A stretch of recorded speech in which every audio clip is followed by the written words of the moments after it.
Hola, ¿cómo están? ¿Cómo les ha ido? Un abrazo grande para todos ustedes y toda su audiencia, siempre siguiéndolos. Un abrazo muy grande. Recordamos lo que fue la última entrevista con vos. Te voy a tutear, puedo tutear, Gustavo, porque acá tuteamos, ¿viste? Eh, Perfecto, no hay ningún problema. pero sí, la verdad que estuvo muy, muy buena la entrevista pasada que tuvimos con vos. Nos diste mucho contexto. El contexto, más que nada, ¿qué está pasando en la frontera? Y sucedió. Sucedió que estos últimos 3 días, todo el conflicto, que todavía no hay, a ver, no tenemos, hay teorías, pero no sabemos qué está pasando realmente. O tal vez vos nos podés acercar a la teoría más concreta. ¿Qué está pasando entre Petro y Maduro? ¿Qué está pasando entre las FARC y el ELN? ¿Qué está pasando para vos? Temón, te tiré tipo Bueno, no, diciendo. lo que está, Sí. Te tiré un. Misil. lo que está pasando, ¿me escuchas? Ahí te escucho, ahí te escucho. Perfecto. No, lo que está pasando hoy, pues es la consecuencia de los actos de los últimos 15 días. Yo lo podría decir, desde la posesión del dictador Maduro, se viene desencadenando varias cosas. Y una de las cosas que desencadena es que el ELN se siente en confianza. Y hay un tema muy importante, y con esto quiero abrir la discusión para que la centremos muy bien, y es que el ELN, que siempre ha tenido presencia en el Catatumbo, movilizó tropas por Venezuela para llegar al Catatumbo y retomar. Pero la pelea grande, y con esto, digamos, vuelvo y repito, encuadramos la discusión, es que aquí se está peleando cerca de 6 mil millones de dólares al año en producción de cocaína, 2.000 toneladas de cocaína, y Catatumbo tiene cultivadas 44.000 hectáreas de cocaína de 300.000 que tenemos en el país. Es decir, el Catatumbo representa casi un sexto de la producción de cocaína de Colombia y del tránsito de Colombia hacia el Zulia y Maracaibo, es decir, Venezuela, para poder sacar la cocaína hacia Estados Unidos y Europa. Entonces, aquí hay varios momentos. Se posesiona el dictador Maduro.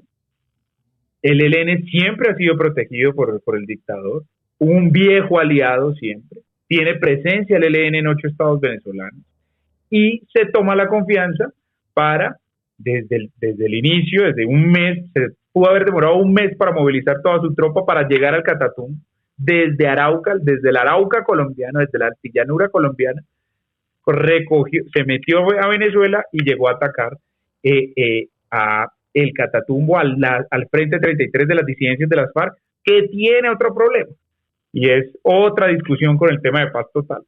Pero uno se pregunta, ¿pero y por qué está atacando hoy el ELN a las disidencias de las FARC al Frente 33? Quiero contarle a toda la audiencia que durante 2 años hicieron un pacto tácito de producción de cocaína. Usted produce allá, yo produzco acá. Y Tibú, que es el municipio más grande de los 11 municipios que tiene el Catatumbo, tenía como dominio territorial a las disidencias de las FARC, que pertenece al Estado Mayor Central de bloques y frentes, que eso lo voy a entrar a explicar para no enredar a la audiencia después, pero ya dice el ELN y las disidencias de las FARC, pero principalmente el ELN es: me siento en confianza, tengo un dictador al lado, los diálogos de paz me han permitido crecer, he crecido en más de 1.000 hombres de la frontera, voy por mi botín. Puede que esto me signifique problemas en los otros frentes de guerra que tengo, pero la producción del Catatumbo es tan importante en materia de coca y es uno de los centros de producción más importantes que tiene hoy Colombia, que el ELN quiere el dominio completo y ya después mirará qué negocio. Esta es la situación, y como tenemos un gobierno al lado muy débil como el de Petro, muy débil militarmente, que lo ha venido debilitando, quitó la fuerza de tarea conjunta, que la explico más adelante, Vulcano, que es la base de articulación de las fuerzas militares, la quitó en noviembre del año pasado. Ese mismo noviembre, cuando la quita, la Defensoría del Pueblo dice que hay una alerta de posible masacres y de enfrentamiento territorial entre las disidencias de la FARC y el ELN, y nadie hace caso, ni el propio ejército, y hoy, 6 días después de esa toma, el ejército no ha podido tomar el control de Tibú, ni nadie ha podido entrar allá. El ELN, a ver, empiezo quizás con las preguntas que Doña Rosa diría, ¿no? Como se dice acá. ¿El ELN, estamos correctos en decir de que es un brazo del régimen de Nicolás Maduro? El ELN es un aliado de Nicolás Maduro hace muchos años. Y cuando fue más atacado el ELN en la época de Álvaro Uribe Vélez, cogió toda su retaguardia en Venezuela. ¿Sí? Se movilizaron. Las guerrillas, cuando se sienten atacadas, se van principalmente hacia Venezuela. Y así lo hizo, por ejemplo, Iván Márquez después de los diálogos de paz, creando una disidencia de las FARC llamada la Segunda Marquetal. Pero el ELN siempre ha tenido una retaguardia muy importante en Venezuela como apoyo territorial e ideológicamente, como en Cuba, que fue donde nació. Hay que recordar, creo que lo mencioné la vez pasada, que el ELN nace en Cuba por unas becas que se dan a estudiantes para ir a estudiar a Cuba. Allá crean el primer grupo guerrillero que después se instala en Santander, y ahí arranca la lucha guerrillera hace 65 años. Esto es un hijo del leninismo y de la revolución cubana principalmente. ¿Sí? Claro. Ese es el objetivo principal del ELN, y construye 8 frentes de guerra, después tuvo más, era muy grande en algunos tiempos, en los 90, y en los últimos años llegó a tener 2.000, 3.000 hombres. De unos años para acá, y especialmente en este gobierno, ha crecido muchísimo. Y su aliado natural ha sido Nicolás Maduro y el gobierno de Chávez también. ¿Qué sucede ahí? Si ustedes ven, y de toda la audiencia, revisen quiénes han sido los garantes de paz en las mesas de diálogo del ELN, no solo con Petro, con Santos, con todos. Nicolás Maduro, Hugo Chávez, porque en Venezuela tienen su retaguardia y son una mafia. Lo que pasa hoy es que el ELN de hace 65 años de la Revolución Cubana, del leninismo, del maoísmo, ya no existe. Ahora lo que hay es una mafia, una nueva generación donde los frentes de guerra y los guerrilleros o mafiosos mejor, pues ya no les interesa ni la pobreza, ni el desarrollo social, ni la lucha por el poder. No les interesa para nada. Por eso con un presidente guerrillero como Petro no quieren negociar. Lo que les interesa es la plata, y esta es una pelea de plata. Son 2.000 toneladas de cocaína que se producen al año en el Catatumbo. 2.000 toneladas. Cada tonelada de cocaína está entre 30 a 35 millones de dólares. Un kilo de cocaína vale $30.000, $35.000 puesto en diferentes partes del mundo, desde Colombia. El hecho de que el ELN esté en Venezuela, o sea, que tenga de alguna forma, esté dentro del territorio venezolano, por ejemplo, implicaría que le pagaría una especie, porque tiene que haber un arreglo entre el ELN y Maduro, le pagaría como decir, bueno, te doy un porcentaje de todo lo que hagamos y hacemos vista gorda, no pasa nada acá. ¿Crees que existe una relación algo así? Claro, tienen una relación económica muy estrecha, ¿sí? Con un régimen, con un cartel de los soles que está allí, con una alianza directa, porque es que toda la coca colombiana y ecuatoriana sale o por el Pacífico o por Venezuela principalmente. Obvio que por Colombia también, pero es muy poca. Nosotros estamos produciendo mucha coca, es el momento de pico de producción de coca. 300.000 hectáreas tiene Colombia, ha crecido 50.000 hectáreas en el último año, y de 50.000 hectáreas en los 2 últimos años, y de 50.000 hectáreas tú puedes sacar esta producción más o menos de 2.000 toneladas de coca al año. Eso es muchísima plata. Esto, para que la gente lo revise, póngale bajito, poniéndole mucho, muy, muy barato, que vendan la tonelada de coca muy barata, $20 millones. ¿Sí? Son 4.000 millones de dólares, que 4.000 millones de dólares puede ser bajito, la mitad del presupuesto de una ciudad como Bogotá. ¿Sí? Puede costar el metro de la ciudad de Bogotá, por ejemplo. 4.000 millones de dólares es muchísimo, ¿sí? 4.000 millones de dólares no cuesta el metro de Bogotá, son como 10 metros de Bogotá, pero es muchísimo recurso, y la pelea principal es esa.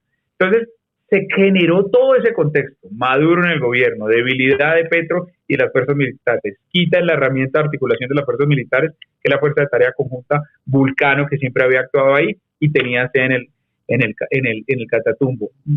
Petro va y dice que el Catatumbo va a ser, y Tibú va a ser la capital nacional de la paz, porque lo que se hace ahí es un pacto entre las FARC y el ELN para no atacarse, el ELN se siente mucho más poderoso porque ha crecido y dice, necesito más recursos, no me ha ido bien en otras partes del conflicto colombiano, porque al ELN no le ha ido bien en el Magdalena Medio colombiano, no le ha ido bien en el Bajo Cauca antioqueño, donde está otra guerrilla, otro grupo insurgente, no es guerrilla, sino una hija, un hijo de los paramilitares antiguos y del narcotráfico de Pablo Escobar, que son las autodefensas gaitanistas de Colombia, que es el grupo paramilitar que más ha crecido en Colombia y que ha atacado mucho al ELN y a las disidencias de las FARC en varias partes del conflicto colombiano.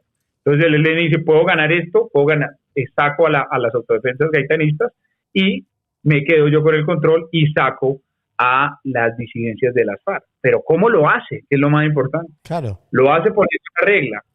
Dice, las disidencias de las FARC pusieron el florero de Llorente, decimos aquí en Colombia, pero se inventó el problema, el propio ELN. Dicen, no pueden asesinar civiles.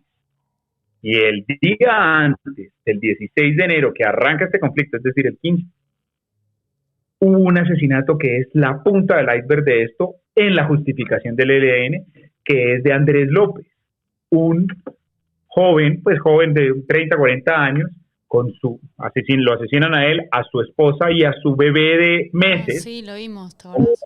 Un crimen atroz. Sí. ¿Y él quién era? Uno de los sepultureros, un dueño de una funeraria, y en el conflicto interno colombiano, en los corregimientos, en la zona rural, es muy difícil recoger los muertos, nadie los recoge. Entonces son muy importantes los sepultureros y muy importantes los de la funeraria, ¿sí? Y a él, supuestamente, lo asesinan, dice el ELN, que lo asesinó las disidencias de las FARC porque recogió unos muertos que eran de el ELN. La historia real, que todavía está en discusión, es que el que lo mató fue el ELN para justificar su intromisión y su ataque y su emboscada a Tibú. Ahí arranca el iceberg y ahí arranca a amedrentar muy fuerte a la población porque en un municipio, en una región donde hay 44.000 hectáreas de cocaína, pues hay un gran señor. El gran señor era el Frente 33 de las FARC. Claro. Y ese gran señor, una relación muy fuerte con toda la comunidad le compraba, lo apoyaba, porque pues él le compraba a la comunidad, a los campesinos, la coca, él la procesaba, la producía, la empacaba y después la transportaba a través de Venezuela. Entonces, por eso llega a atemorizar, a decir, él toma el control, justificando que irrumpió las reglas del Frente 33 y esto es mío, salgan de aquí. Por eso amenaza y por eso amenazó y ha asesinado hoy a más de una decena de excombatientes de las FARC que dijeron que hicieron la paz, pero estaban produciendo. Algunos de ellos, no quiero generalizar porque esto tiene mucho bemol, algunos de ellos debían estar en relación con este tipo de producción de cocaína y ahí llega a atemorizar y por eso se dejan los muertos en las calles, en las veredas. Nadie está recogiendo ningún muerto. Wow. Ningún asesinado, porque arrancó así el conflicto. Y si vamos para arriba y vemos a Maduro por un lado y a Petro por el otro, ¿qué es lo que está pasando entre ellos? ¿Cómo están mirando la situación que está pasando adentro entre las guerrillas? ¿Quién gana con todo esto? Bueno, los primeros que ganan con todo esto son las guerrillas. Sin lugar a dudas tienen un poder económico muy fuerte. Estamos hablando de un gran presupuesto pues que financia la guerra. Y en la cadena de producción están todos.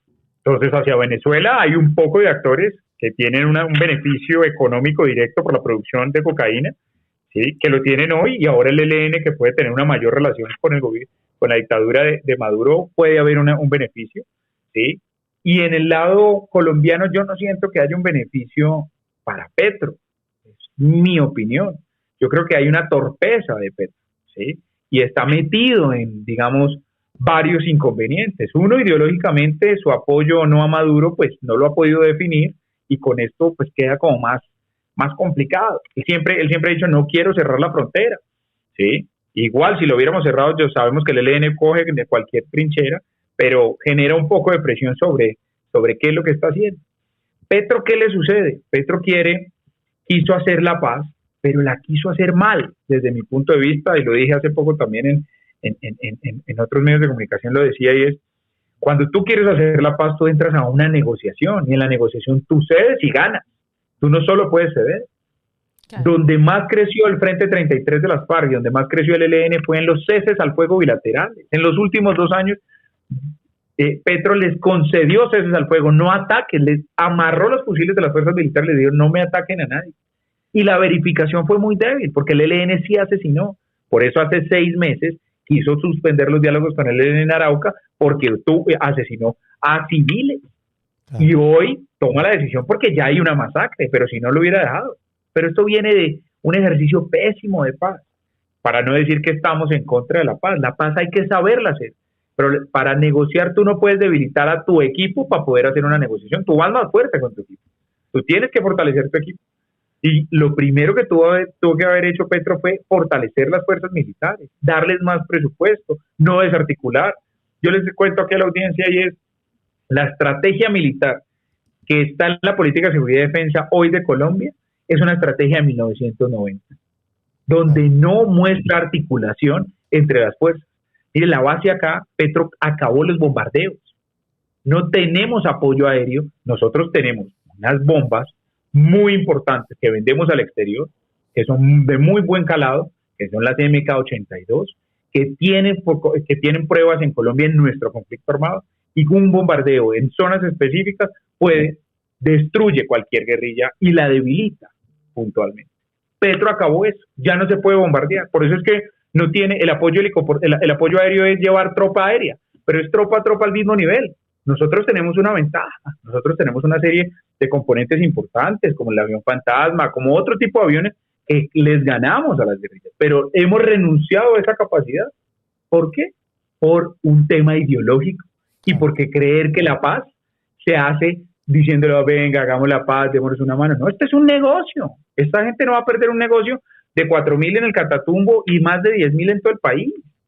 Esta gente quiere plata. Pero Catatumbo, digamos, ¿sí? Obviamente pertenece al territorio colombiano al 100% o tiene, digamos, sí, es 100% colombiano. Sí, lo que pasa es que está pegado a la frontera, está pegadísimo. Tibú está pegado al Zulia. O sea, das un paso y es Venezuela y das el otro paso y es Colombia. O sea, está ahí encima. ¿Sí? Entonces, para... Por eso decían que Diosdado estaba en el Catatumbo. Diosdado no pudo haber entrado a territorio colombiano. Diosdado lo que está es en la frontera colombo-venezolana. ¿Sí? Pero lo que está sucediendo ahí es que está desplazando ya más de 30.000 personas y las personas se van para Venezuela y para Cúcuta. Pero todo esto tiene un conflicto, digamos, muy importante.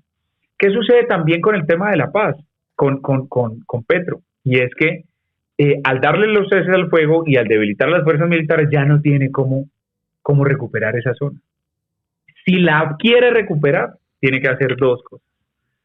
1, meterle muchísima tropa, para andar por lo menos mucha tropa, más de 20.000 hombres, 10.000 hombres mínimo de las fuerzas militares, y descuidar otras áreas del conflicto. O renunciar y bombardear. En donde, sin duda, va a perder su discurso, pero también se van a perder vidas civiles. Oh, qué quilombo. Otra vez Colombia con el quilombo, viejo. Claro, venía todo más tranquilo, ¿no? Sí, porque es complicado. Es una sucesión una cadena de sucesión de cosas que nosotros venimos cubriendo la parte de lo que está pasando con Venezuela, ¿no? Que está pasando con la dictadura. Pero ya hace días veíamos viendo lo que estaba pasando en toda esa zona y nosotros queríamos comprender también qué responsabilidad hay de la dictadura de todo esto. Nos las estás diciendo de alguna forma, pero la realidad es que sí, hay un negocio que hay que cuidar.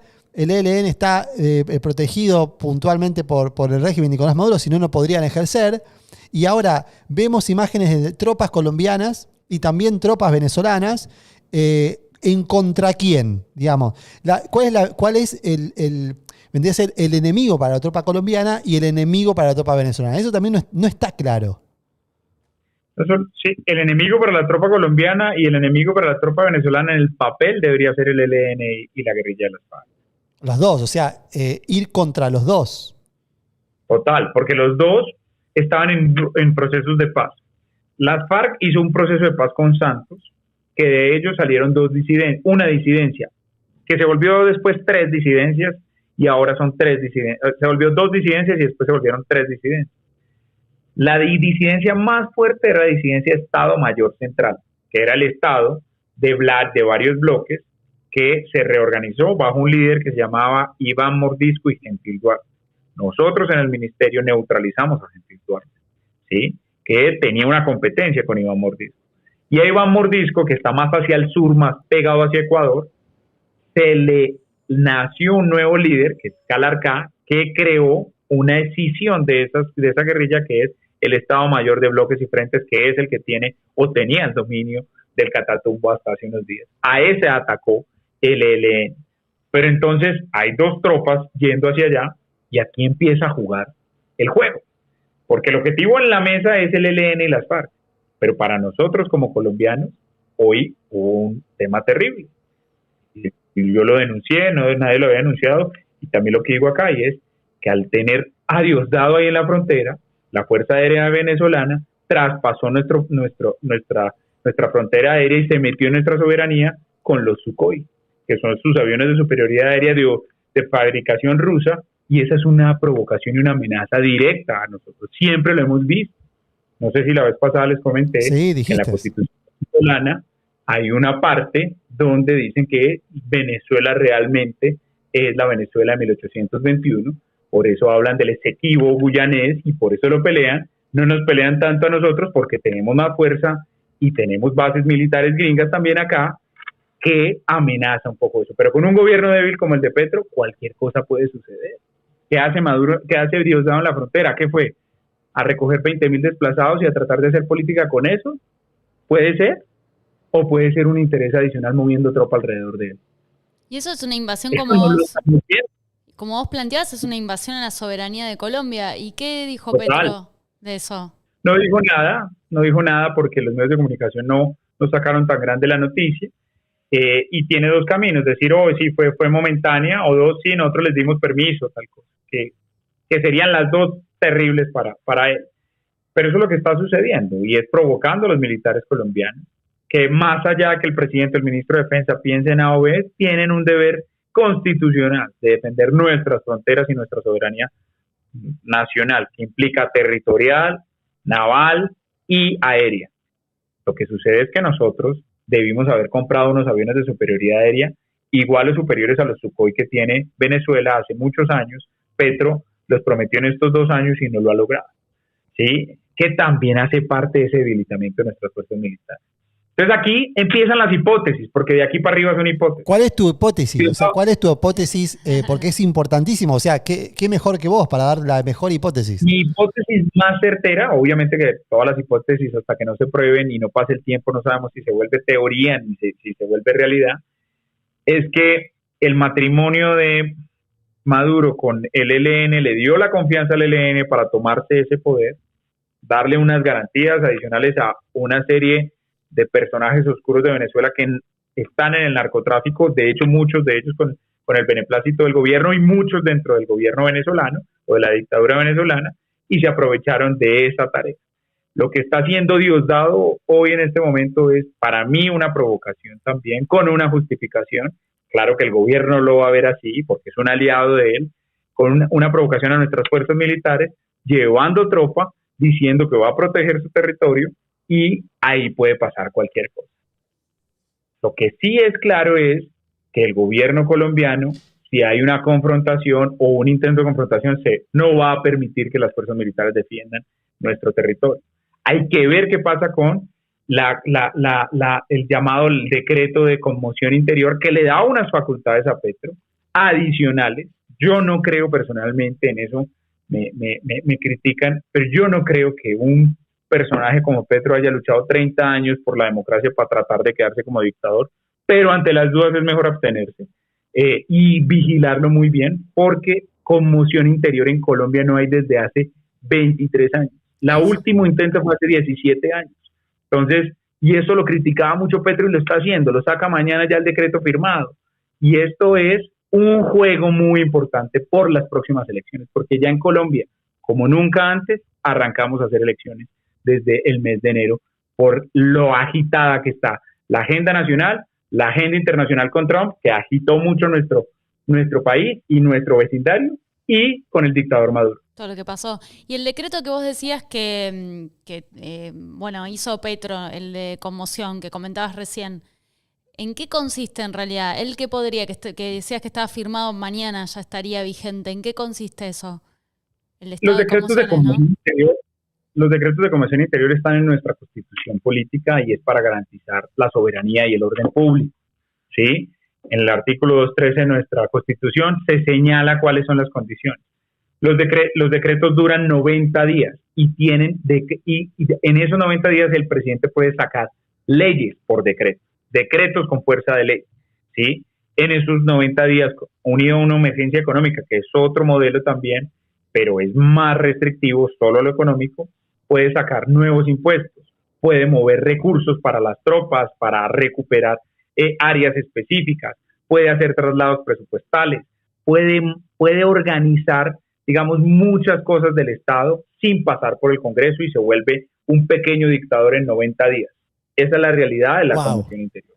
Soy un pequeño dictador en 90 días, me lo permite la ley y solamente le tengo que hacer un informe a la semana al Congreso y si el Congreso dice que no, me lo puede tumbar. Tendencialmente ningún Congreso, ningún parlamento en Colombia lo ha tumbado, pero el que sí lo tumba es la Corte Constitucional, la Corte de cierre, la Corte Suprema en muchos de estos países, después de unos meses. Es decir, Petro igual con el decreto de conmoción interior se vuelve un poco más dictatorial en el sentido de que él ordena por una necesidad que sale de lo común, que es proteger la soberanía y organizar y proteger el orden público. Por eso no hay justificación, porque para proteger el orden público, él no debió haber debilitado a las fuerzas militares, que lo que tiene que hacer es ahora volver a crear una articulación de fuerzas militares y mandar muchísimo más tropa y recursos al Catatumbo para protegerlo. Eso sería lo ideal, pero eso lo puede hacer sin un decreto de conmoción interior. Entonces la pregunta ahí está es, ¿para qué quiere un decreto de conmoción interior? Claro. Que durante 30 años he criticado. ¿Hay algún interés allí adicional? Eso te iba a decir. ¿Cree que hay algún con Maduro, claro que ¿no? Lo hay. Algo que evidentemente, viendo la situación de Venezuela, hay algo interno ahí que no vamos todavía a saber. Pero está bueno agregar la hipótesis. Es como si vos limpiás toda la cancha, vas a ver a un Petro y un Maduro de alguna forma aliados, ¿no? Corruptos ambos. ¿Es así? Y dictadores, en parte. Claro. En parte, por 90 días. Exacto, para no ser, digamos, en este calor siempre de las opiniones uno puede irse un poco más, pero para tratar de concentrar y a la audiencia darle la mejor información sin tanto sesgo, es Petro va a tener 90 días donde su poder aumenta, ¿sí? Y no va a tener contrapeso y eso se acerca a una figura muy dictatorial en ese sentido. Eso es lo que sucede con el estado de conmoción interior. Y eso nos preocupa a todos, todo aquí, todo el país, y toda la oposición, y todo el mundo dice, hombre, esto no va a estar, pues, esto puede salirse completamente de su entorno, como dicen los mexicanos, de madre, ¿sí? Y esto nos puede afectar muchísimo. Y cuando uno ve que Diosdado se va a la frontera, no deja de generar suspicacia. ¿Qué podrá hacer Diosdado con nuestra soberanía y nuestro territorio, que ha sido un enemigo tan claro de Venezuela, de Colombia, y que nosotros, digamos, hemos alertado mucho a la comunidad internacional de lo que ha venido haciendo Venezuela? Claro, aparte Petro en una conferencia que dio dijo como que no podía creer que no le hayan informado lo que estaba pasando como en tiempo real, ¿no? Como que él se enteró después. Total, esto es lo más lindo porque Petro cuando llegó hizo una cacería de brujas en las fuerzas militares. Nosotros podríamos tener entre todas las fuerzas militares y la policía cerca de 100 generales. Esto es muy importante para que la audiencia y ustedes también lo vean. Un general le cuesta al país para sacarlo adelante y volverlo general 35 años de experiencia. Mucho tiempo. Y en plata puede ser más de $300,000 que nos cueste en toda esta carrera un general. Sacó a 100 con experiencia. Obvio, porque decía que tenían ideología, que tenían un ejercicio muy de derecha, que tenían una violación de derechos humanos y que había corrupción, lo que quiera. Hoy no tenemos ese número de generales ni de experiencia en las fuerzas militares. Hay unos que vienen, pero es muchísimo menor el número. Y adicionalmente a eso, debilitó la inteligencia y la contrainteligencia. Por eso es que a él no le informan, porque metió a guerrilleros a manejar la inteligencia y la subdividió. No la compaginó, ni la compactó, ni le invirtió, porque mucha de la inversión que nosotros tenemos en inteligencia militar viene de apoyo de los Estados Unidos y venía también de apoyo Israel. Entonces, ideológicamente se metió ahí, destruyó la inteligencia y por eso hoy no tiene información. Porque el ELN debió haber caminado y haber movido esa tropa en semanas, no fueron días, semanas, Claro, para que poder nadie se contrarrestar. entere. Claro. Entonces es imposible que nadie se entere de ese movimiento de tropas, así lo hayan hecho por Venezuela, porque nuestra inteligencia llega ya, ¿sí? Entonces es un error craso de todo lo que ha debilitado a las fuerzas militares y por eso se le encuentra eso. Entonces uno diría, ¿será que Petro es tan maquiavélico que quiso entregar nuestras fuerzas militares para que la guerrilla mandara en el país? Pero sería muy torpe, porque estamos en un estado de violencia muy alto. El 30% de nuestros municipios es controlado por una guerrilla. Esa es la verdad hoy. Hace 3 años eran solo 250 municipios, es decir, 150 menos. No era el 30, sino el 22%. Esto es lo que sucede. Entonces, estamos en una situación donde unos buscan plata, financiados y apoyados por los regímenes dictatoriales de Maduro, y no pasa nada porque ahí está en la mitad la población. Pero ahora Petro se inventa conmoción interior para tratar de arreglar algo que él sabía que venía a pasar y que iba a pasar con su torpeza en la negociación en las mesas de negociación, y no sabemos qué quiere hacer con eso. Entonces la gente dice, no, pero Petro no se va a querer quedar como dictador. No lo sabemos, no sabemos qué va a suceder. Es una opción. Un estado de conmoción interior, un decreto de conmoción interior siempre debe alarmar al cumplimiento de los derechos humanos y al cumplimiento de las libertades individuales y sociales. Y esto que renunció el canciller tendrá que ver también con esto de no estar de acuerdo, me imagino, con lo que está pasando con Petro. No, el canciller se casó con Petro. Se casó con su ideología. El canciller es el mejor candidato hoy, o uno de los mejores candidatos hoy que tiene Petro, para reemplazarlo. ¿Qué es lo que sucede? El canciller renuncia y porque en un mes hay una ley colombiana que todo funcionario público que quiera aspirar a un cargo de elección popular, como la presidencia de la República, debe apartarse de su cargo por lo menos un año antes de que empiece el periodo electoral. No sabía ese dato. Entonces, Murillo renuncia, no porque esté en contra. De hecho, Murillo hoy volvió y le dijo a Venezuela, no, los instamos para que no dejen pasar guerrilleros del ELN. Así le dijo. Hombre, ¿para qué los instamos? Esto hay que hablarlo con el canciller de Venezuela, si son amigos, y prohibirlo. El dictador Maduro lo que está haciendo es dejando pasar al ELN y entrar y salir. Ya, lo está ayudando. Yo no sé si Diosdado Cabello puede tratar de llevarle un arma o alguna cosa así, pero lo que está haciendo es darle. ¿Sí? Esto es lo que está sucediendo porque les beneficia económicamente. Todo esto tiene un juego adicional y es de qué se financia la dictadura. Al fin, ¿con qué se financia? Ustedes ven el tema de Chevron y lo que está sucediendo con Trump y lo que dijo en el último momento con los decretos que está sacando, y va a tratar de no comprarle esos 200,000 barriles diarios a Maduro. Seguro lo podrá vender a otro cliente, China, Rusia, no sé.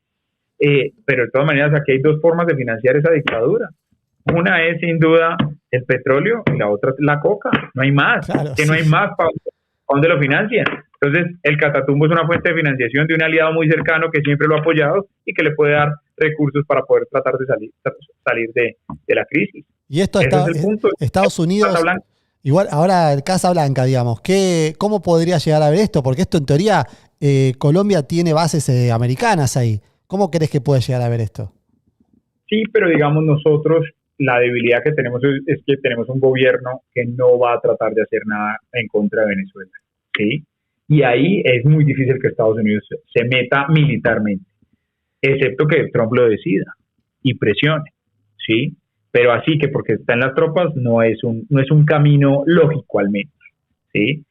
Trump lo que tiene es desde mi punto de vista, varias peleas internacionales o varios objetivos internacionales que quiere llevar a cabo, y si Venezuela se vuelve un punto grande, sería ideal, digamos, su intervención, que lo hablamos la vez pasada como su intervención militar, y lo puede hacer muy fácil, ¿sí? Cerrando más la llave económica, que es lo que está haciendo con Chevron, y mirando una actuación militar que tiene mucho más detalle y mucha más elaboración. Claro. Tremendo. Sí. Obviamente se suma una situación más a todo este capítulo de dictadores y un Petro que obviamente lo criticamos por lo tibio y zurdo que es, ¿no? Realmente la batalla cultural también tiene que ir a Colombia desde ya, pero obviamente lo que está pasando ahora en Catatumbo, dice, y ver otra vez imágenes de Diosdado y los militares y los Sukhoi ahí volando, es muy raro todo. Es muy raro todo. Sumado que por eso también quería saber qué repercusiones tuvieron ahí cuando ven que un Petro se va a Haití. Porque yo digo, si está todo esto... O sea, ¿qué está haciendo en Haití? No entiendo. Imagínate tú, yo declaro conmoción interior para tener mejores herramientas para recuperar mi soberanía y el orden público, y me voy de viaje internacional a Haití. ¿Que Haití qué nos da? ¿Qué nos produce? ¿Qué importancia tiene militar o económica o al menos un mensaje social o internacional? Nada. Desconectado de la realidad. No le interesa lo que está pasando en el país. Por eso es un desorden lo que está haciendo en los diálogos de paz, y por eso este es el resultado. En cambio el otro, el vecino, sí sabe muy bien cómo jugar y sabe dónde está la plata y cómo sacarla. Y esa es la realidad de esta situación. Si Maduro no apoyara al ELN, no estaría pasando esto en Catatumbo. Y si Petro no fuera tan débil y tuviéramos un gobierno democrático, en serio, que apoyara a las fuerzas militares, esto tampoco pasaba, porque hubiéramos podido entrar muy fácil. Nosotros podemos muy fácil organizar ese territorio. Obvio que nos costará mucho, mucho poderlo recuperar. Claro, ahora digamos un territorio que queda, porque se está hablando, digamos, de la binacionalidad de ese territorio. Es como que podría ser que el ELN tome control de todo ese territorio y quedaría como un no Colombia y un no Venezuela. Como una franja, claro, decíamos, ¿no? Una franja en donde está como, es un nuevo, no sé. No lugar. Un territorio autónomo. Claro, es dominado. Además les cuento una cosa, el presidente Petro presentó una ley hace unos 2 años, diciendo de la autonomía territorial campesina, territorios rurales gobernados totalmente por campesinos. ¿Qué tenía debajo? La manipulación de grupos armados organizados ilegales. ¿Sí? Eso no se le pasó en el Congreso, pero lo que usted está hablando es eso. Una posibilidad de que nadie pueda entrar, pues llevamos 6 días, el ejército no ha podido tomar el control. Qué locura. 6 días. Estás hablando de Colombia, viejo, o sea, Colombia que en teoría... Nosotros tenemos 200.000 hombres en pie solo en el ejército. Entre las 4 fuerzas son 400.000 hombres. Y no podemos recuperar a una guerrilla que tiene 7.000 hombres y a un frente como el de las FARC, que tiene, esa guerrilla debe tener otros 4.000 hombres, por mucho. No podemos. ¿Por qué? Claro. Porque obvio, ellos utilizan a la población civil como escudo, y eso internacionalmente pues cuesta muchísimo. Y esa es la situación que pasa allí, pero falta es un presidente con decisión, un jefe de fuerzas militares con decisión. Tenemos un ministro de defensa que fue no el primer día que pasó, fue al segundo día, todo el mundo alarmando, ya llegaron los primeros 1.000 desplazados y el hombre se fue hasta el siguiente día en la tarde. Como se levantó seguro perezoso, es un poco viejito, ahí sí, como dice Trump, es Sleepy, Sleepy Biden, y este es Sleepy Velázquez, y llegó allá sin mucho. Hay muchos en el chat están diciendo de que se van a Haití justamente a hacer santería y cosas, brujería y cosas raras. Escucha algo de eso, pero bueno. No, pues digamos, esas son, yo no lo veo, yo lo veo desde un punto más militar y obvio político. Sí. El tema religioso pues es más complejo, porque son creencias. Yo hablo de los hechos y cómo los hechos pueden predecir algo del futuro. Y los hechos debilitaron las fuerzas militares, debilitaron las fuerzas de tarea conjunta, debilitaron en presupuesto a nuestras fuerzas, y llegó un dictador a apoyar a una guerrilla que entró por su territorio, ya es el territorio de la guerrilla también, y no nos ha ayudado en nada. O sea, Venezuela hoy no nos ayuda en nada, ni siquiera porque ni gas creo que nos vaya a poder vender. Entonces lo que tenemos es un problema, y Petro dice, no, es que por la balanza comercial, nuestra balanza comercial es de $600 millones, y cuando teníamos la frontera cerrada era 400, o sea, no hay nada ahí. Y cuando era buena era de $10.000. Sí. O sea, tenemos un 6% de lo que era antes, y nos interesa protegerla por Maduro.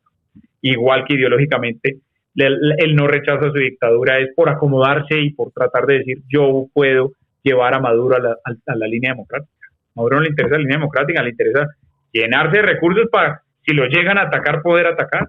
Esa es la situación. Sí. Yo estoy muy feliz de tener este contacto contigo por tu experiencia, teléfono, línea directa con vos, porque la realidad es como a quién consultar, ¿no? desde ya, y qué mejor que vos que tenés toda la experiencia, sos joven, tenés una visión muy buena de lo que está pasando y agradecerte y decirte, uno, hay que recuperar la fuerza militar colombiana y el fútbol colombiano, viejo, ¿qué está pasando, viejo? Eso es una chiste muy argentino. Muy bien. Eso sí es muy cierto. El fútbol hay que recuperarlo también, pero sobre todo nosotros arrancamos a recuperar el país. Para recuperar el fútbol hay que recuperar la inversión, que venga más gente a invertir en Colombia, que la economía mejore, que las garantías y las libertades estén dadas, pero sobre todo nos toca ganar las elecciones. Empieza una maratón desde este año, desde enero, de 16 meses. Tenemos 16 meses, no, 17 meses, porque la elección de presidente es en mayo, pero la batalla política en la arena arranca en 14 meses, que es las del Congreso y después las presidenciales. Ahí nos jugamos el futuro de que la izquierda gana en Colombia, apague y vámonos en serio en muchos sentidos y con un dictador como Maduro. Yo creo, tengo la fe y adicionalmente lo veo y lo tacto y lo escucho que vamos a recuperar este país con un presidente o presidenta, un presidente democrático que funcione, una mujer presidente que le ayude al país a sacar adelante. Dijiste mujer, ¿quién? O sea, ¿ya está? No, digamos, lo dejo abierto porque hay varias mujeres que son interesantes y hay varios amigos que considero muy buenos también que se están lanzando de presidente y pues gente joven también que tiene una visión muy buena y que yo tengo una afinidad personal y también política con ellos. Entonces, para no comprometerse porque los partidos se están definiendo, sería ideal que esto se impulse. Creo que ahí ¿cuál es el que más me gusta? Me vas a preguntar. En principio, ¿a quién le pones obviamente, la ficha? Yo tengo un líder juvenil muy bueno, ya digamos ha tenido muy buena experiencia y está muy rankeado en el Centro Democrático y me parece que su visión tiene una gran formación, fue a Harvard, fue secretario de gobierno de Bogotá, lo conozco bien, conozco su familia y él se llama Miguel Uribe Turbay. Él me representa a mí y en lo que pienso yo en términos de libertades sociales, libertades económicas, en reforzamiento o en impulso en construcción de nuestra defensa militar, la tiene muy clara y tiene muy claro cómo sacar adelante el país. Me parece que tiene una gran oportunidad, creo que va a ser el candidato del Centro Democrático y a partir de ahí pues viene ya una lucha que ojalá se le dé porque le serviría mucho al país. Igual, ese es el objetivo.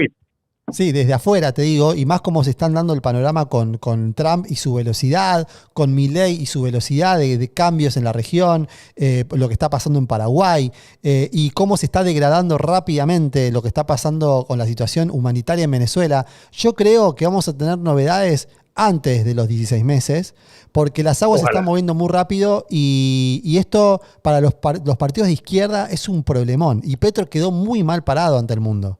Está quedando muy mal parado ante el mundo. Hay que ver si resiste, ¿eh? Ojo, ¿eh? Yo no creo que resista, pero hay que combatirlo hasta el final. Petro sin duda lo está haciendo muy mal y lo hizo muy mal, no solo internamente, sino internacionalmente con el tema de Maduro. Y la centro derecha y la derecha han ejercido una labor internacional muy buena desde Milei, que es toda una revolución, y aquí nosotros hemos admirado mucho cómo ha manejado la inflación, todo lo que ha hecho. Milei ha sido muy importante, cómo ha vuelto un Estado más pequeño, más eficiente, cómo impulsa la iniciativa privada, cómo atrae inversión extranjera, cómo pone a que la gente no trabaje y no dependa de un puesto público. Eso es muy interesante. Y la defensa también. La defensa. Y la defensa. Se vienen 24 de 16. Sí, y Bukele, ¿verdad? Claro.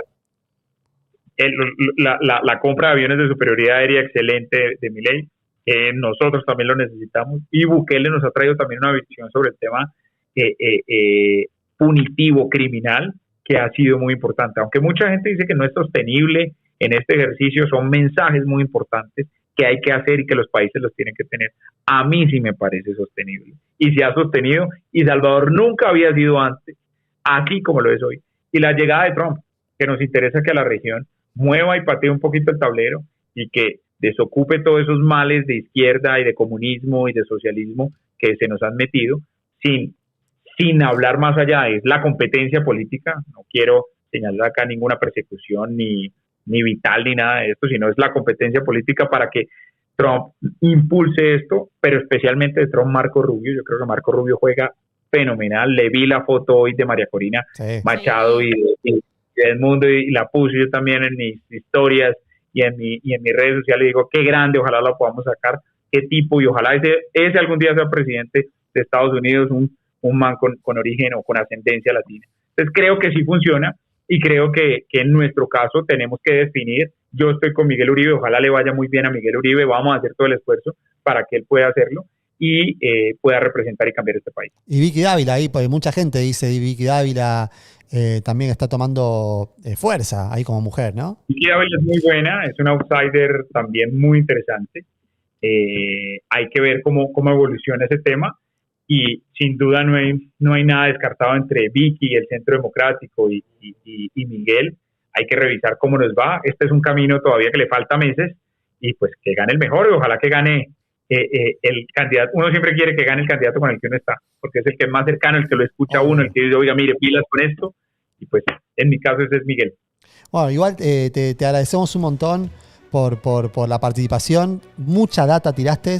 El video va a ser un video aparte, porque claramente más allá de que estamos en vivo, es un video aparte de lo rico que es. Es más, lo voy a volver a mirar porque toda la parte que vos explicás, lo de la guerrilla, obviamente yo... Muy interesante, sí.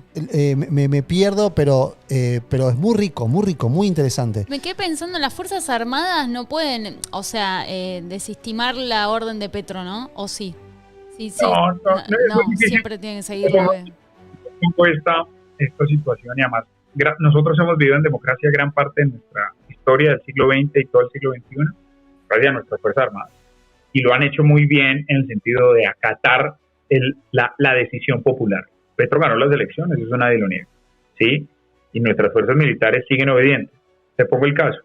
Para el comandante de las fuerzas militares hoy es el almirante Cubides. Pocas veces alguien de la Armada es el comandante de las fuerzas militares, porque tendencialmente se hace que sea del ejército, porque el ejército fue el primer ejército, que es el ejército libertador, y allí el orden y la historia funciona mucho. Por eso no tiene nada de malo, es interesante, innovador, lo ha hecho muy bien en algunos casos el almirante. Pero el almirante, para llegar a ser almirante, lleva 38 años recibiendo orden. Si decide desacatarlas, tiene dos caminos: o tomar el poder por las armas, o que lo destituyan, si las quiere desacatar. Claro. Entonces 38 años ha estado fiel, que termine su historia bien, pero sobre todo que garanticen el traspaso del mando en el 2020. Ese es el objetivo de nuestras fuerzas. Claro. Mientras tanto, lo único que nosotros podemos hacer es poner alertas porque ellos no pueden tomar esas decisiones, excepto una: la Constitución, por encima del comandante en jefe de las fuerzas militares, que es el presidente, y su delegado, que es el ministro. La Constitución le exige a nuestras fuerzas militares que protejan el territorio y nuestra soberanía. Ahí podría actuar. Pero si actúa y no lo quería Petro, lo destituyen a la semana. Claro. Sí, por eso. No, pero pensando en esto, ¿no? Que tienen que cuidar a la soberanía, y si Petro no da la orden de cuidar a la soberanía, sería como algo... Sí. Hay que aprovechar. Que queda en un área gris el comandante de las fuerzas militares. Claro. Hay que aprovechar esta situación de Petro también para todo ese mundo de defender las ideas de la libertad. Están muy expuestos esta gente, porque inclusive Sheinbaum, que de México está pasando lo mismo, están muy expuestos, y obviamente yo sé que va a pasar dentro de los 12 meses algo muy interesante en Colombia, porque no lo van a poder sostener. Desde afuera se ve, no van a poder sostener la torpeza de este tipo. Bueno, si cae Venezuela, que es lo que apuntamos, no sé, un colateral se va a mejorar. Por eso les digo que el germen o el virus lo tenemos en Venezuela, alimentándose en Venezuela, y viene a contagiarnos también en Colombia, aunque nació en Colombia, ¿no? Claro. Que el ELN ya no es una guerrilla colombiana, sino categorizada como una guerrilla binacional, que tiene mucha presencia en Venezuela. 8 estados venezolanos tienen presencia del ELN. Entonces, es gigante. Sí. Claro, sí. Bueno, Gustavo, te agradecemos un montón por tu tiempo y estamos en contacto. Muchas gracias por salir en este programa, este humilde programa llamado Guarimba. Ahí están todas las redes sociales tuyas ahí. En la descripción, la gente que yo recomiendo seguir en X o en Instagram, están ahí las descripciones de este video. Sí, estás como Gustavo Nino Porque no Ninov. niño, Ninov, ¿no? Gustavo En todos Ninov. lados, casi. En X y en Gustavo Instagram. Ninov, sí. Sí. No, Yo ya te sigo. gracias a ustedes. Me encanta su programa, me encanta que La Libertad haya construido estos programas porque permiten debatir, traer información y también conocer otros puntos de vista. Los felicito y felicito a toda la audiencia. Gracias. Vamos para adelante y que viva la libertad. Que viva la libertad, Gracias. carajo. Vamos. Muchísimas gracias, Gustavo. Gracias por estar. Adiós. Gracias. Chao. Chao. Señores, el ex viceministro de Defensa nos dio mucha claridad o mejor dicho, nos dio un reporte de lo que está pasando ahora en la zona entre Colombia y Venezuela. Muy interesante, que obviamente esto recién comienza.